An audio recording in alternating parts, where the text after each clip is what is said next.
계속해서 히브리서 강해를 진행하고 있습니다. 오늘 10번째 강의입니다. 히브리서를 상고해 보면 볼수록 때로는 참 어려운 책이다라고 하는 생각이 들 때도 있습니다. 많은 사람들이 그래서 히브리서를 잘 보지를 않는다고 해요. 왜? 굉장히 어려운 책이다라고 생각하기 때문에. 그런데 히브리서의 그 진리의 말씀들을 깨닫기 시작하면 이 히브리서야말로 책 중에 책이다. 성경 말씀 중에 말씀이다 라고 또 이야기하는 분들이 많이 있습니다. 그것은 이 히브리서가 가지고 있는 그 내용이, 담고 있는 내용이 참으로 심오하고 또 우리가 믿는 우리 주 예수 그리스도와 하나님에 대해서 아주 깊이 있게 그 내용들을 말씀하고 있고 또 이 히브리서 말씀이 신약에 관한 말씀이지만 그러나 사실상 그 근거는 구약에 있고 구약의 말씀들을 우리에게 그대로 해설해 주는 그러한 책이다라고 생각되어집니다. 그래서 그리프스 토마스 박사는 이런 이야기를 합니다. 히브리서뿐만 아니라 구약과 신약을 비교해서 이야기할 때 구약은 예언의 책이다. 그리고 신약은 그 예언이 성취된 책이다. 그리고 구약은 바로 해석되지 않은 의식의 책이다 그랬어요. 그러니까 의식이 많이 들어있는데 그것을 잘 해석이 되지 않았지만 그러나 신약은 그 해석된 그리고 그 구약의 의식들이 실제로 나타난 책이다. 그리고 또 구약은 충족되지 않은 그 소망에 관한 책이다.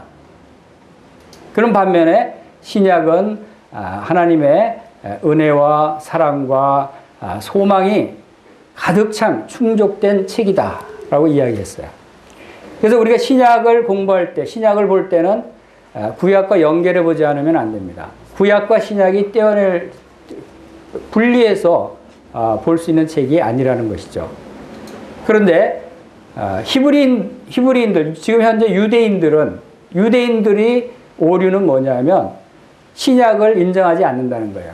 그들은 구약만 믿고 있지만 그러나 구약 안에 담겨져 있는 깊은 뜻이 신약에서 그대로 다 연결되고 해석되고 실제로 나타났는데도 불구하고 그들은 그 구약만 고집하고 있는 것이죠. 그것이 그들이 가지고 있는 상당히 잘못된 그런 자세다 이렇게 이야기하고 있습니다. 그리고 우리가 성경책을 읽으면 읽을수록 어떤 결과를 얻게 되는가에 대해서 프리머스 브레드린 처치를 시작한 존 넬슨 다비는 이렇게 얘기했어요. 그리스도인이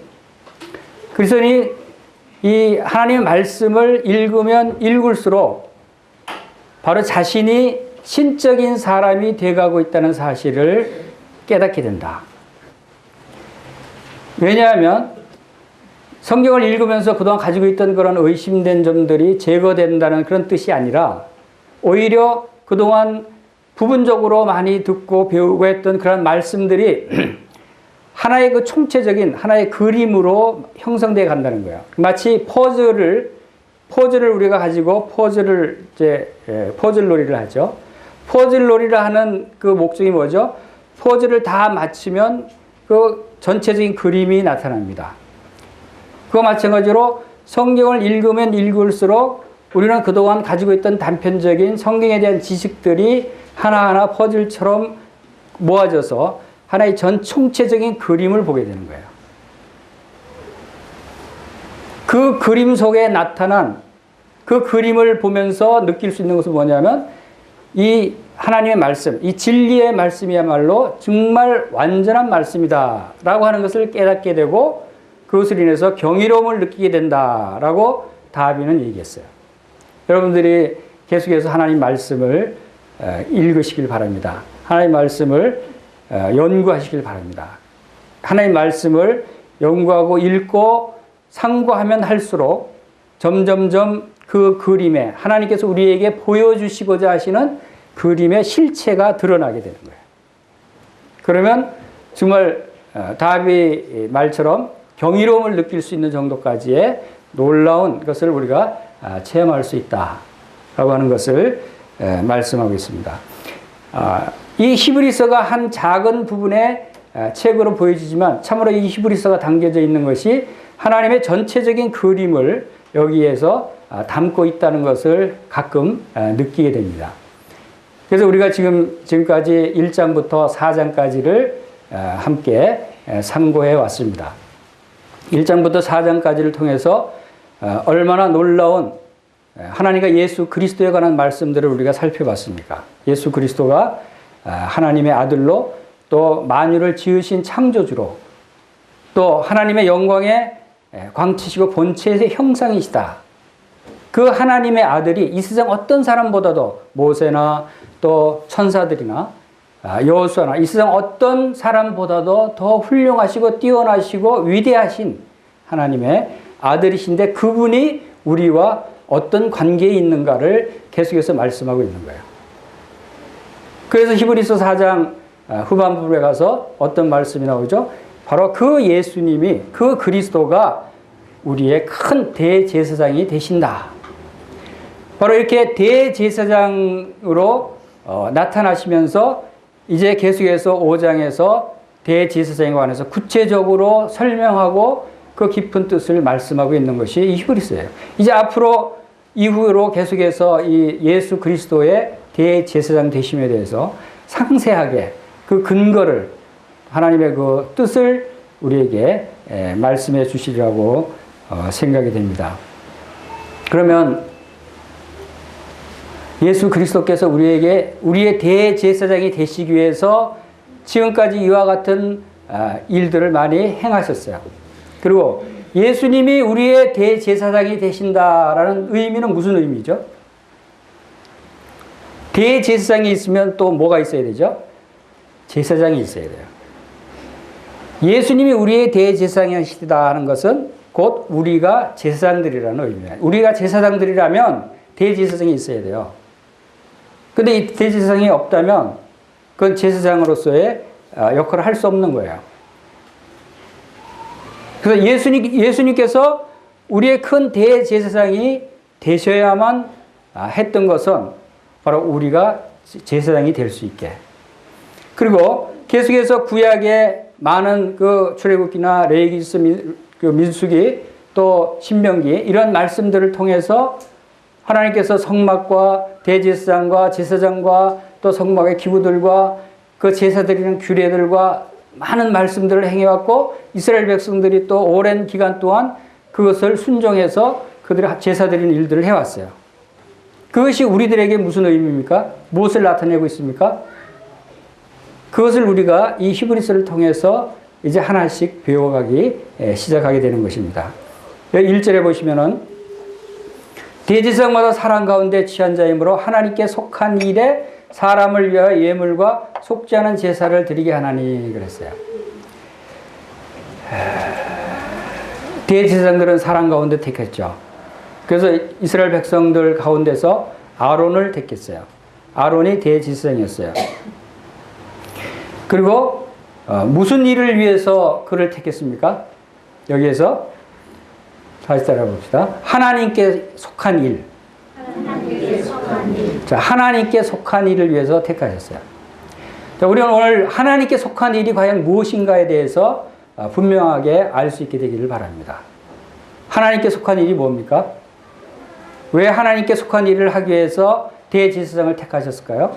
그리고 왜 제사장들을 택했을까요? 그것은 바로 하나님께 속한 일이라고 하는 것은 바로 예배 드리는 일입니다. 예배입니다. 이스라엘 백성들이 하나님의 부르심을 받고 애굽에서 건짐을 받았어요. 애굽에서 건짐을 받고 나서 하나님께서 그들에게 출애굽기 19장 6절에서 그 왜 그들을 구출해 내셨는가에 대한 말씀을 하십니다. 너희가 내게 대하여 제사장 나라가 되며 거룩한 백성이 되리라 라고 말씀하셨어요.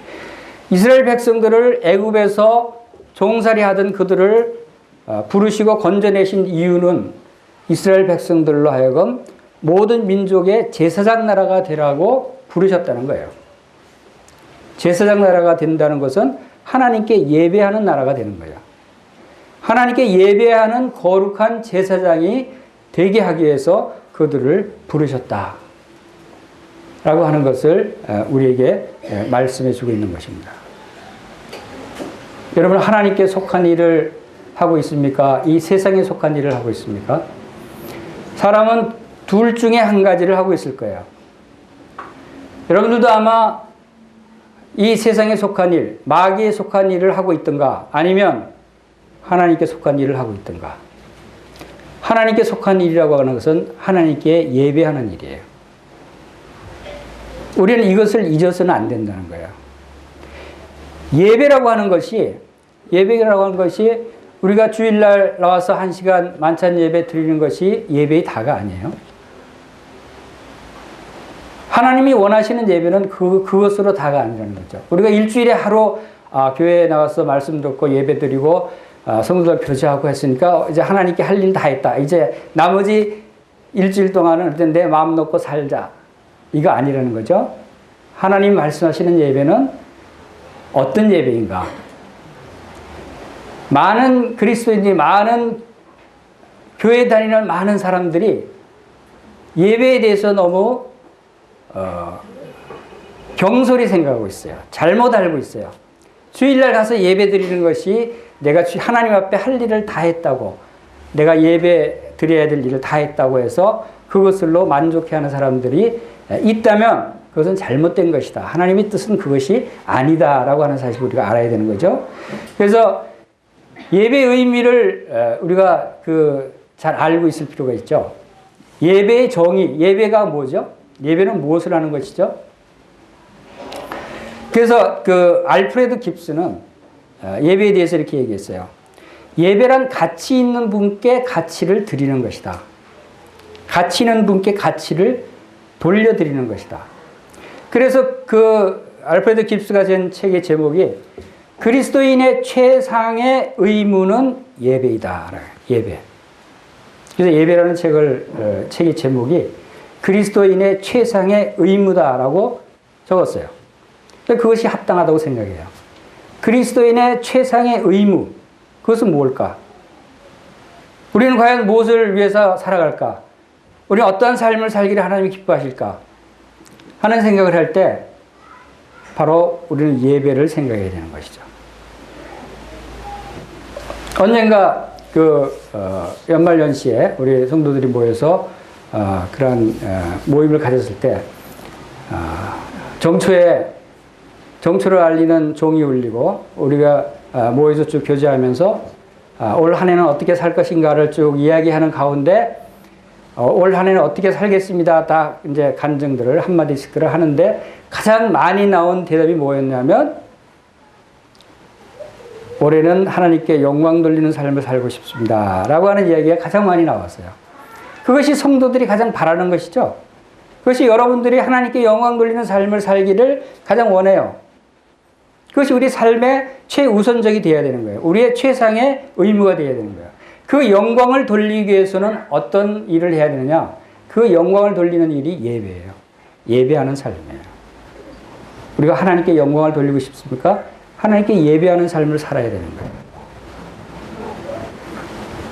이 히브리서가 바로 예수 그리스도가 우리의 대제사장이 되시고 우리가 제사장이고 우리가 하나님 앞에 예물과 제사를 드리고 하는 구약의 이러한 모습들이 우리에게 하나님께 예배드리는 삶을 그림자로 보여준 것이에요. 그래서 그 그림자의 실체가 되신 그리스도께서 이제 우리의 실체의 큰 대제사장이 되셔서 우리가 예배하는 예배를 하나님께 드릴 수 있도록, 그래서 우리의 예배의 기초는 예수 그리스도예요. 우리 예배의 근거는 예수 그리스도가 되는 것이에요.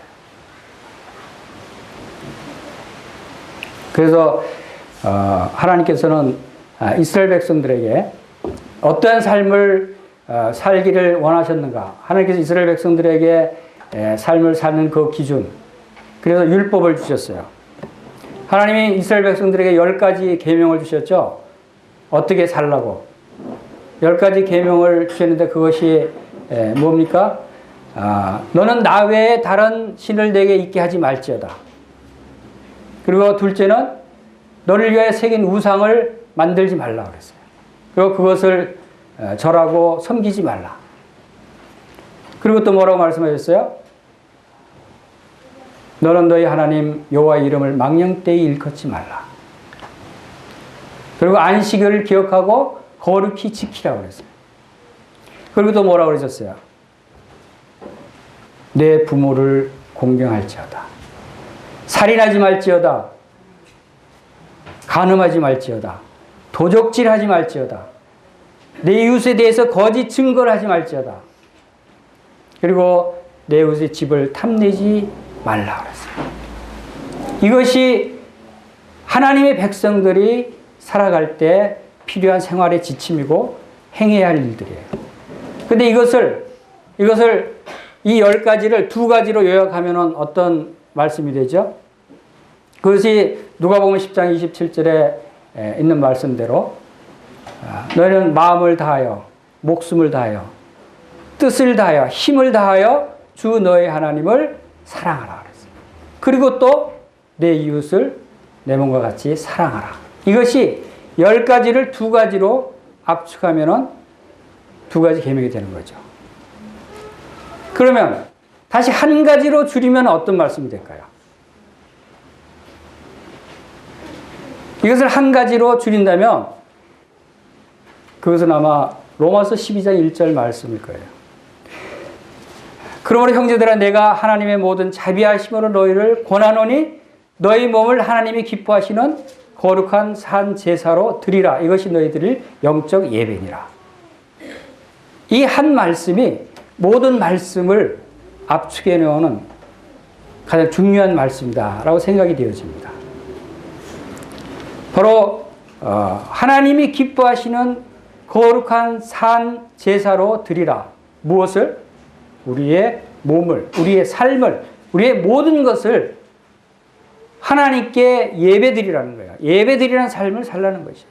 이것이 하나님의 우리를 향하신 뜻이에요. 하나님이 우리를 거룩한 부르심으로 부르신 목적이에요. 예배드리는 삶이. 예배는 하나님께 최고의 가치를 돌려드리는 것이라고 그랬죠.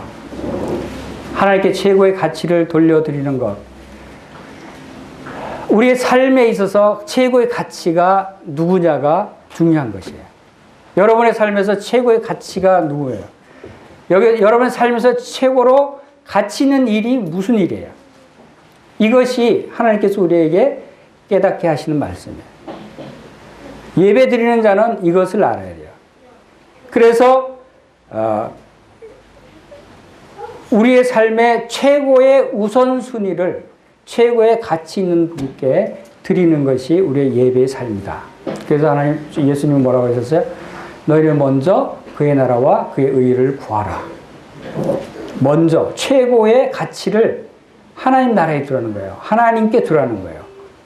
그것이 우리의 제사장으로서의 우리의 삶의 근간이 되어야 된다는 것이죠. 이것이 바로 예배 드리는 일, 이것이 하나님께 속한 일이다. 여러분은 하나님께 속한 일을 행하시기를 바랍니다. 그 다음에 두 번째는 3절을 보겠습니다. 3절에 보면은 그러므로 백성을 위하여 속죄제를 드린 것 같이 또한 자신을 위하여 드리는 것이 마땅하니라. 대제사장들이 속죄제를 드려야 했어요. 왜냐하면 백성들을 위해서 죄를 용서받기 위한 속죄 제물을 드려야 됐어요. 하나님께 예배 드리기 위해서 가장 먼저 해야 될 일이 이 속죄제라는 것이죠. 죄를 용서받아야 한다는 거예요. 왜냐하면 이 죄인은 하나님께로 나아갈 수 없고 죄인은 하나님께 예배를 드릴 수 없기 때문에. 그래서 그 모세 오경 주에서를 기록한 C.H. 맥킨토시는 하나님께 합당한 예배는 하나님께 합당한 희생 제물에 기초해야 한다라고 말했어요. 여러분 하나님께 합당한 예배를 드리기를 원하십니까? 여러분이 하나님께 합당한 희생 제물을 가지고 나오지 않으면 하나님께 예배드릴 수 없다는 거예요. 이스라엘 백성들이 제사장과 대제사장이 먼저 자기를 위해서 희생 제물을 드렸고 백성들을 위해서 희생 제물을 드렸어요. 왜냐하면 예배의 기초는 희생 제물에 있기 때문에. 그 희생 제물이 여러분에게 있어야만 여러분들이 예배자로 하나님 앞에 나올 수 있다고 하는 것이죠. 여러분, 요한계시록 1장을 보겠습니다.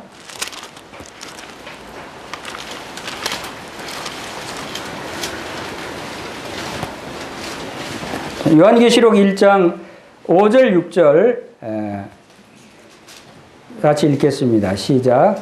또 충성된 증인으로 죽은 자들 가운데서 먼저 나시고 땅의 임금들의 머리가 되신 예수 그리스도로 말미암아 은혜와 평강이 너희에게 있기를 원하노라.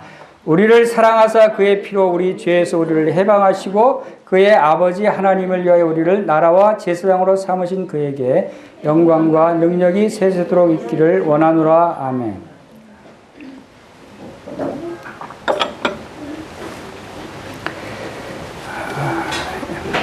여기에 요한계시록은 어떤 책이죠? 요한이 앞으로 일어날 일들에 대해서 하나님으로부터 계시를 받은 책이에요. 이 요한계시록의 첫 서두에서 이 말씀이 나옵니다. 그리스도께서 자신의 피로 우리를 죄에서 해방하셨다. 예수 그리스도께서 우리의 죄를 용서하시기 위해서 자신의 십자가에서 자기의 피를 흘리셨다는 것이죠. 예수 그리스도께서 십자가에서 자기의 피를 흘리신 이유는 피 흘림이 없은즉 죄사함이 없다고 하신 하나님의 말씀에 따라서 모든 사람이 바로 죄를 용서받기 위해서는 피가 필요한데 이스라엘 백성들이 성막에서 성전에서 그 속죄제를 드릴 때 희생 제물의 피를 가지고 바로 하나님께 제단에 뿌려야 죄를 용서받을 수 있어요. 그것을 그림자로 나타내 보이셨고 이제 영원한 우리의 속죄를 위해서 그리스도께서 어린 양이 되셔서 자기의 피로 우리의 죄를 용서하시고 우리를 죄에서 해방시키셨다는 거죠. 자, 그 해방시키신 목적이 6절에 나옵니다. 왜 해방시키셨어요? 해방시키고 나서 그의 아버지 하나님을 위해서 그렇게 해방시키신 것은 하나님을 위해서 우리로 나라와 제사장으로 삼기 위해서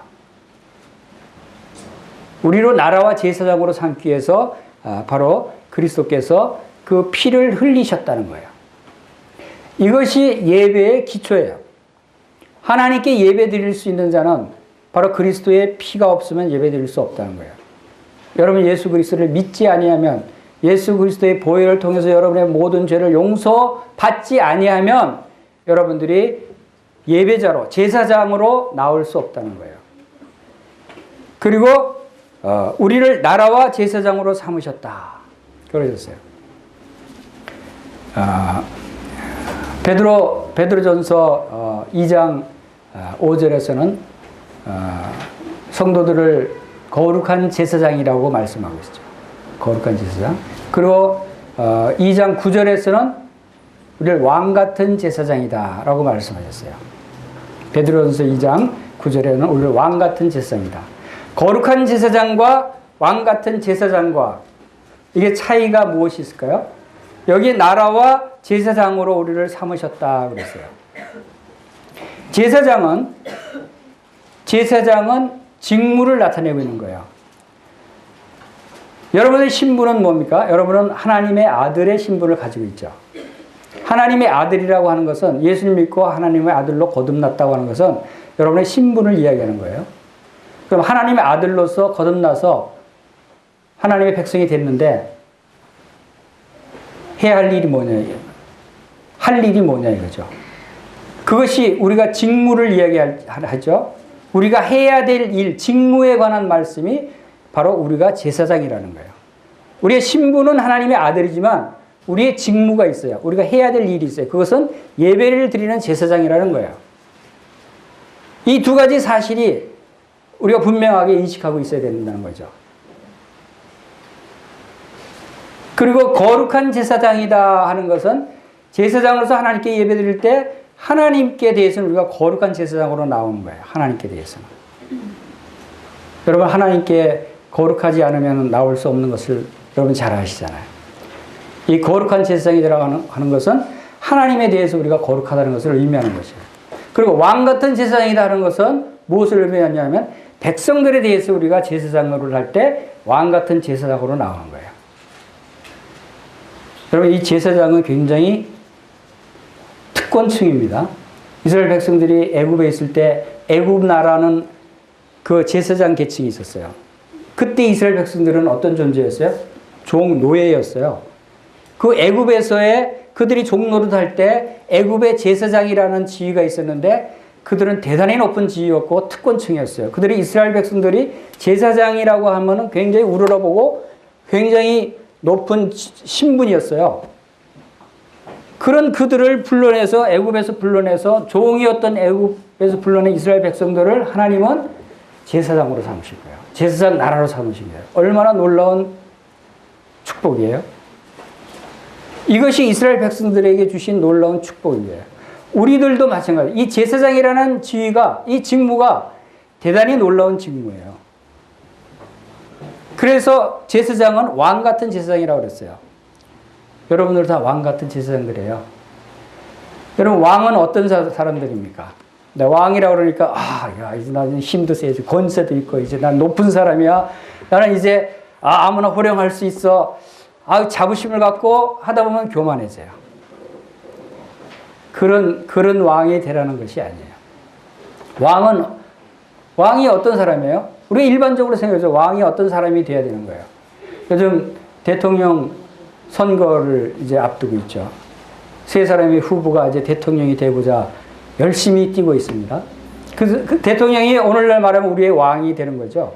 여러분 어떤 사람을 왕으로 뽑겠어요?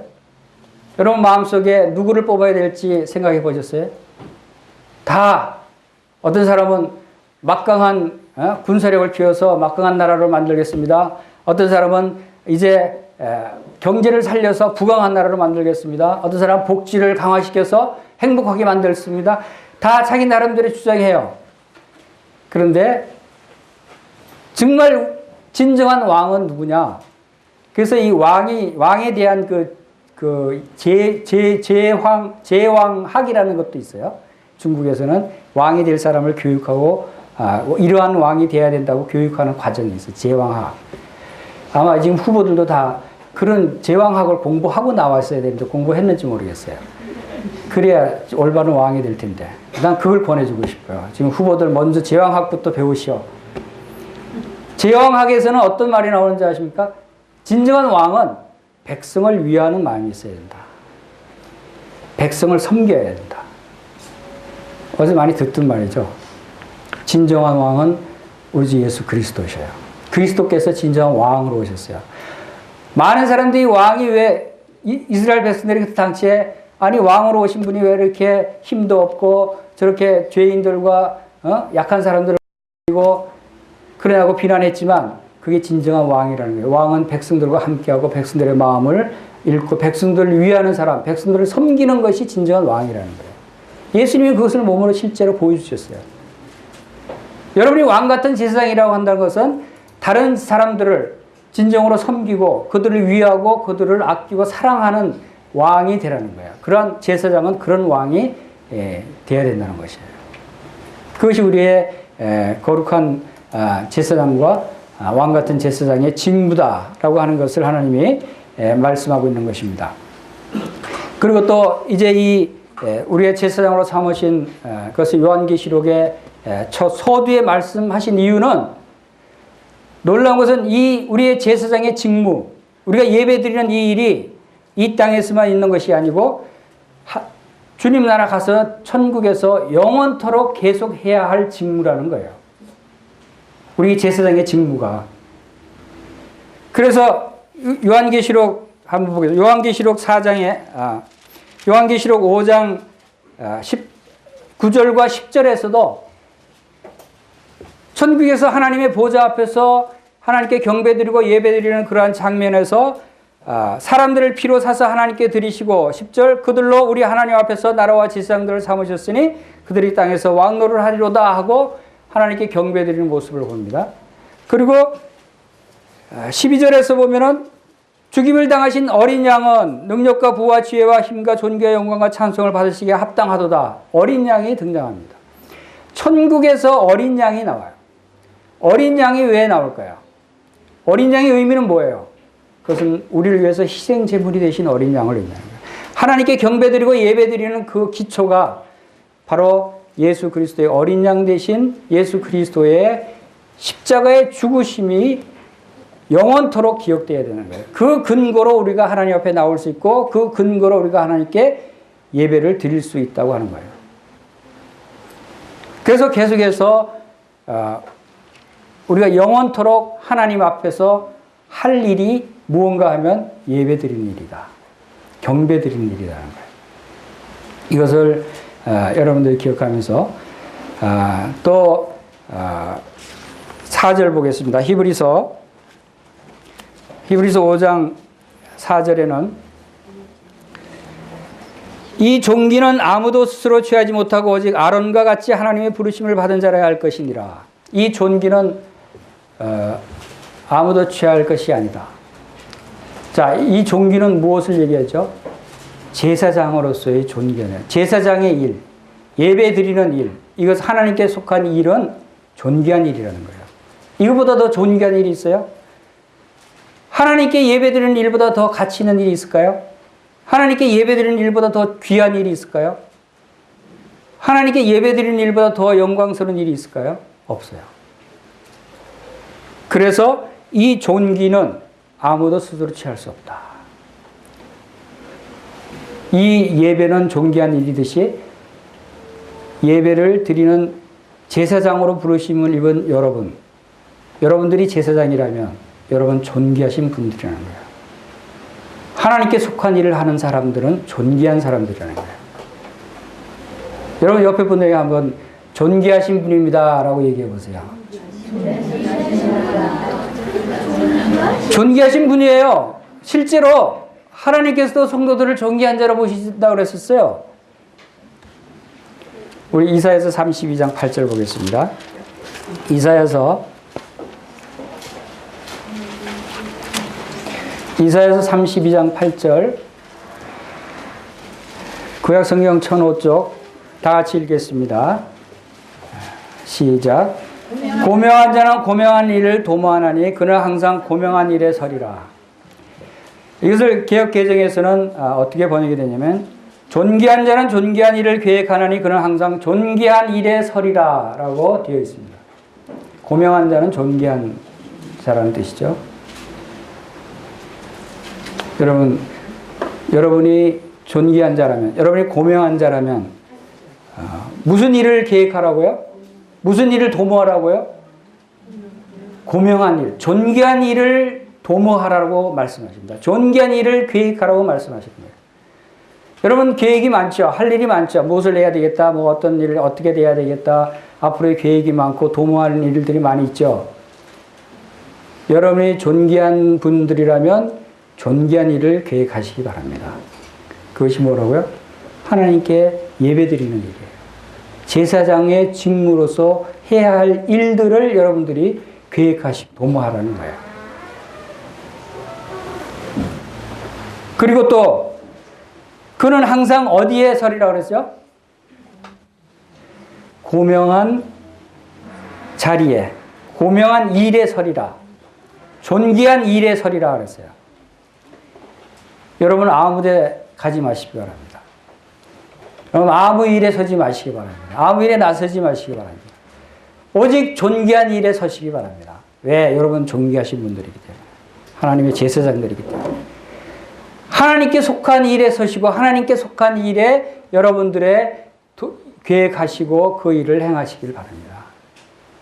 그것이 우리 존귀한 하나님의 제사장 된 우리들이 해야 될 일이에요. 그것이 우리의 직무예요. 해야 될 일이에요.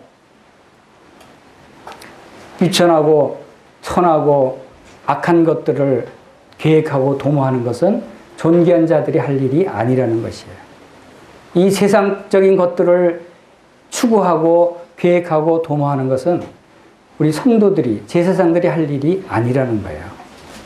여러분 그걸 아셔야 돼요. 여러분 무엇에 관심이 있어요? 우리의 관심은 이 바로 예배드리는 일에 집중해야 되는 것이에요. 우리의 최우선은 바로 이 존귀한 일에 최우선을 두어야 되는 것이죠. 그리고 제사장은 복의 근원이라고 그랬어요. 그 제사장은 하나님의 복을 전달하는 일이에요. 제사장이 해야 될 일들은 앞으로 이제 계속 나오겠지만 이스라엘 백성들을 제사장으로 택해서 제사장들이 하나님의 성막에서 성전에서 하나님을 섬기는 일을 하는 모습들을 통해서 우리 오늘날 성도들이 어떠한 일들을 통해서 예배를 드리는가 하는 것을 우리가 배우게 될 것입니다. 그것이 많은 일들이 있어요. 오늘은 몇 가지만 말씀을 드리겠습니다. 우리 민수기 6장 22절 보겠습니다. 민수기 6장 22절.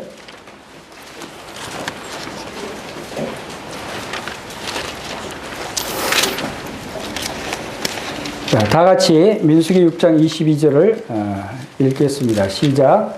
여호와께서 모세에게 일러 가라사대 아론과 그 아들들에게 고하여 이르기를 너희는 이스라엘 자손을 위하여 이렇게 축복하여 이르되 여호와는 내게 복을 주시고 너를 지키시기를 원하며 여호와는 그 얼굴로 내게 비추사 은혜 베푸시기를 원하며 여호와는 그 얼굴을 내게로 향하여 드사 평강 주시기를 원하노라 할지니라 하라. 그들은 이같이 내 이름으로 이스라엘 자손에게 축복할지니 내가 그들에게 복을 주리라. 자, 하나님께서 모세에게 뭐라고 했냐면 아론과 그 아들들에게 고하라 그랬어요. 아론과 그 아들들은 누구죠? 아론은 대제사장이고 아들들은 제사장들이에요. 대제사장과 제사장들에게 고하여 말하라. 무엇을 하라고 지시하십니까? 백성들에게 축복하라는 거예요. 여기서 우리는 제사장의 직무가 무언가를 배울 수 있죠. 제사장의 직무 중에 하나는 백성들을 축복하라는 거예요. 그 축복의 내용들을 보십시오. 여호와는 내게 복을 주시고 너를 지키시기를 원합니다. 제사장들이 원하는 것이 아니라 여호와 하나님이 원하신다는 사실을 여러분들이 잘 생각하시기 바랍니다. 하나님은 우리에게 복을 주시고 우리를 지키시기를 원하십니다. 이 복을 하나님은 우리를 복 주시기를 원하셔요. 하나님이 주시는 복은 우리는 마치 축복의 바다를 연상하듯이 한량없는 끝없는 복을 우리에게 주시기를 원하셔요. 그 복을 주셨기 때문에 우리 예수 그리스도를 통해서 우리를 구원하시고 하늘의 소망을 갖게 하시고 우리를 제사장 예배자로 우리를 삼으신 것이죠. 그리고 우리를 지키시기를 원하신다 그랬어요. 하나님은 여러분들을 지키시기를 원하셔요. 하나님이 지키시는데 얼마나 안전하겠어요? 이 세상에 아무리 힘센 사람, 아무리 힘센 군대가 이 나라를 지킨다고 할지라도 안전하지 않아요. 그러나 하나님이 여러분을 지키시면 안전한 거예요. 하나님이 우리나라를 지키시면 안전한 거예요. 그리고 여호와는 그 얼굴을 내게 비치사 은혜 베푸시기를 원하십니다. 하나님의 얼굴을 여러분에게 비치신다고 그랬어요. 하나님의 얼굴을 비치신다는 것은 무슨 뜻입니까? 하나님의 얼굴이 얼마나 영광스러운지 아십니까? 하나님의 얼굴에 그 영광의 빛이 얼마나 찬란하고 밝은 줄 아세요? 하나님의 얼굴에 그 영광을 빛을 받은 우리가 얼마나 아름다운 모습으로 나타나는지 아세요? 여러분, 하나님의 영광을 환히 받은 사람이 하나님이 아름답듯이 우리가 아름답지 않겠어요? 이것을 하나님이 비춰주시기를 원하셔요. 하나님의 은혜가 그러한 것이에요. 우리는 하나님의 은혜를 입은 사람들이죠. 이 은혜가 얼마나 큰 은혜입니까? 하나님 우리에게 주신 사랑과 하나님 우리에게 주신 은혜가 얼마나 큰 은혜예요. 그리고 26절에 여호와는 그 얼굴을 내게로 향하여 드사. 아까는 얼굴을 내게 비치사 그러셨죠? 비치시는 것은 빛을 비추는 것을 의미하는 것이지만 얼굴을 내게 향하여 드셨다고 하는 것은 무엇을 의미합니까? 얼굴을 우리 교제할 때 얼굴 돌리고 해요? 서로 뒤돌아보고 교제해요? 얘기해요? 그렇지 않죠? 우리 얘기하고 교제할 때는 서로 얼굴을 마주보고 하죠. 눈길을 맞추죠.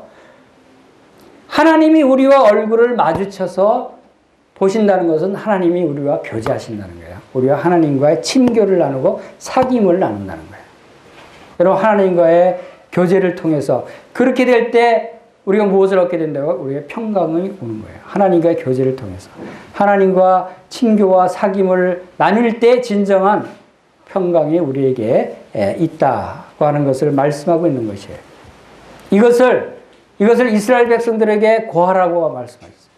제사장의 직무 중에 하나가 바로 이러한 축복을 알리는 것이에요. 선포하는 것이에요. 여러분들도 성도들을 비방하고 비난하지 말고 축복하시길 바랍니다. 그들에게 하나님의 은혜를 나타내시길 바랍니다. 이제 우리 2절 보겠습니다. 히브리서 5장 히브리서 5장 2절 그가 무식하고 미혹된 자들을 능히 용납할 수 있는 것은 자기도 연약에 휩싸여 있습니다. 대지스장이죠. 대지스장이 무식하고 미혹한 자들을 용납한다는 것이에요. 왜냐하면 자기도 연약에 휩싸여 있기 때문에. 아론도 자기의 연약했기 때문에. 백성들이 무식하고 미혹한 자들이지만 그들을 용납했어요. 우리는 예수님이 우리의 대제사장인 예수님도 바로 이러한 모습을 나타내 보이신 것을 우리가 알 수 있어요. 예수님께 나온 제자들이 얼마나 무식하고 얼마나 미혹된 자들인지 여러분 생각해 보셨어요? 근데 제가 가끔 그런 생각이 들어요. 왜 예수님이 12제자를 뽑으셨잖아요. 12제자를 택하셨는데 요즘 같으면 수제자 12명을 뽑기 위해서 어떻게 하죠? 이력서 가져와. 그리고 뭘 보죠? 스펙을 보죠. 요즘 말하는 그 학력, 경력, 자격증, 능력 이런 스펙이 가득 찬 이력서를 보고 사람을 선발합니다. 근데 예수님은 어떻게 제자들을 뽑으셨어요? 예수님은 당시에 우수한 사람들, 스펙 좋은 사람들을 12명을 뽑아서 제자로 삼지 않으셨다는 거예요. 무식한 자들을 뽑았어요. 미련한 자들을 뽑았어요. 미혹한 자들을 뽑았어요. 아니, 예수님이 이제 그 제자들하고 이제 호숫가 건너가는데 제자들이 먹을 떡을 잊어버리고 준비를 안 했어요. 그러니까 제자들이 먹을 게 없으니까 막 걱정합니다. 예수님하고 같이 있으면서도 먹을 게 없어서 걱정해요. 그때 예수님이 뭐라고 하셨어요? 마태복음 16.9절에 너희가 아직도 깨닫지 못하느냐? 떡 5개로 5,000명을 먹이고 몇 바구니에 담았냐? 그리고 떡 7개로 4,000명을 먹이고 몇 강주리를 남게 했느냐? 아직도 그거를 너희가 기억하지 못하느냐? 제자들이 되게 기억력이 나빴던 것 같아요. 예수님이 아직도 그걸 깨닫지 못하느냐 그랬어요. 얼마 전에 보리떡 5개로 5,000명이 먹이고도 12강주리나 남겼는데 지금 먹을 떡이 없어서 걱정하고 있는 거예요. 얼마나 우둔하고 깨닫지 못하고 무식해요. 미련해요. 얼마나 무식했냐면요. 예수님이 제자들에게 뭘 가르칠 때 한꺼번에 여러 개를 안 가르쳤어요. 한 번에 하나씩만 가르쳤어요. 얼마나 그 미련하면, 깨닫지 못하면. 그래서 요한복음 16장 12절에도 내가 아직도 너희에게 이를 것이 많으나 지금은 너희가 감당치 못한다. 많은 것을 가르쳐 주고 싶은데 감당할 수 없는 그런 무식한 제자들이었어요. 참 답답하셨겠어요, 예수님. 그런데 또 누가복음 9장에서는 이 말을 귀담아두라 인자가 장차 사람들 손에 넘기리라 라고 귀담아두라고까지 얘기했는데도 그들이 깨닫지 못하더라 그랬어요. 예수님이 고난받고 죽임당하고 3일 만에 부활할 것을 가르쳤는데 베드로는 안 됩니다. 그 길을 가면 안 됩니다 하고 가로막아요. 이렇게 예수님의 마음을 몰라요. 예수님의 말씀을 이렇게 깨닫지 못해요. 얼마나 무식하고 미련하고 부족한 제자들이었어요. 연약한 제자들이었어요. 주님과 함께 있으면서도 광풍이 몰려오니까 두려워서 떨고 있던 이분이 어떤 분인데 지금까지 놀라운 기적과 많은 일들을 행한 것을 보고 경험했는데도 불구하고 여전히 두려워하고 떨고 믿지 못하고, 이것이 제자들의 모습이었어요. 이것이 우리들의 모습이에요. 우리들이 얼마나 하나님 말씀 얼마나 많이 읽은데도 여전히 잊어버리고, 순종해야 된다고 알면서도 순종하지 못하고, 봐도 뭔 말인지 잘 모르고,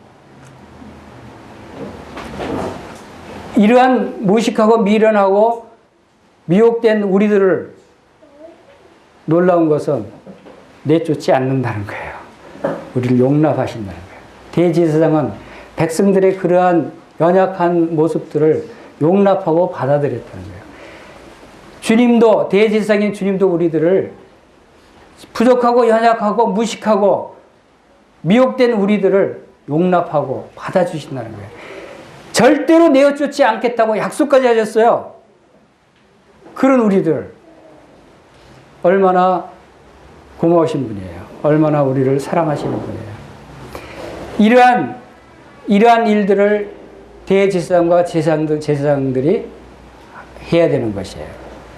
그러면 여러분들은 제사장이죠. 제사장도 이러한 모습을 가져야 되는 거예요. 이러한 마음을 가져야 됩니다.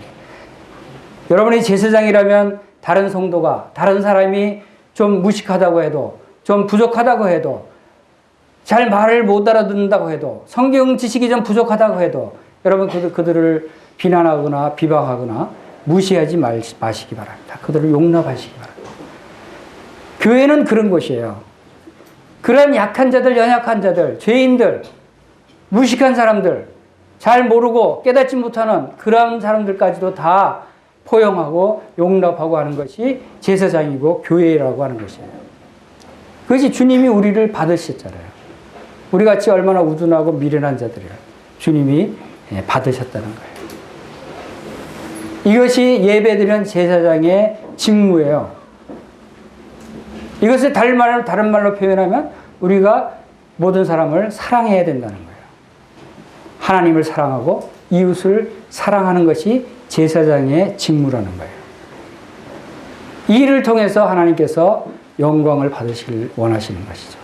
우리를 구원하신 목적이 바로 하나님께서 우리가 하나님의 영광의 찬송이 되게 하셨다. 우리의 삶을 통해서 우리 몸을 하나님이 기뻐하시는 거룩한 산 제사로 드릴 때 우리는 영적 예배를 드리는 것이고 우리는 하나님께 영광을 돌려드리는 것이다 라고 하는 것이 오늘 이 말씀입니다. 다 같이 기도하시겠습니다.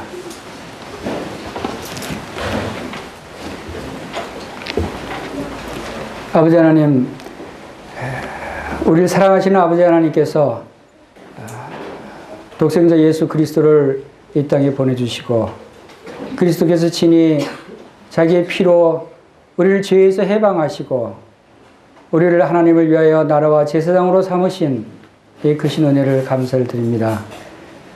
또한 저희들을 이제 하나님께 속한 1인 이 예배 드리는 자로 불러주시고 우리의 삶을 통해서 하나님이 기뻐하시는 그러한 예배를 드릴 수 있도록 주님께서 성령님으로 인도하시고 함께 해주신 것을 감사를 드립니다. 우리의 삶을 통해서 하나님께서 영광을 받으시기를 원합니다. 모든 것을 예수님의 귀하신 이름으로 감사하며 기도하옵나이다. 아멘.